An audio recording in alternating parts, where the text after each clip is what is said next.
So guys, এতক্ষণ তোমরা দেখছিলা গামছাদার part 1। তো পার্ট 2 খুব তাড়াতাড়ি আনার চেষ্টা করছি। তো আমি তো চেষ্টা করছি, কারণ কাজের অত্যন্ত ডিলে হয়ে যাচ্ছে, কারণ আমি নিজের পার্সোনাল কাজের সাথে সাথে যতটা পারছি আমসত্ত্ব প্রোডাকশনের ভিডিওগুলো কাজ করছি। আর ভাই এডিটিং প্লাস সমস্ত রকম স্ক্রিপ্ট রাইটিং সমস্ত কিছু আমাকে একার দ্বারা করতে হয়। তো তার জন্য একটু লেট হয়ে যাচ্ছে কাজটা, কারণ আমি নিজের সমস্ত কাজকে সাইডে রেখেও, মানে আমার যে আর্নিংয়ের জায়গাগুলোকে সাইডে রেখেও আমি এই জায়গাটাকে একটু বজায় রাখার চেষ্টা করছি। তো একটু কাজ ডিলে হচ্ছে, তো এগুলোকে কম্প্রোমাইজ করে নিও। আর যতটা তাড়াতাড়ি সম্ভব আমি পার্ট 2 আনার চেষ্টা করছি।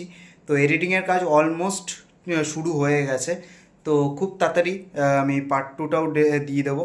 আর তার সাথে তো নিউ প্রজেক্টের কাজও তো শুরু হয়েই গেছে। তো নিউ প্রজেক্ট, আরও অনেক প্রজেক্ট আসছে। আর আমি দাড়ি গোঁফ কেটে কেমন লাগছে একটু জানিও, আশা করি খারাপই লাগছে। আমাকে ভালো লাগছে না, আমার নিজেরই ভালো লাগছে না।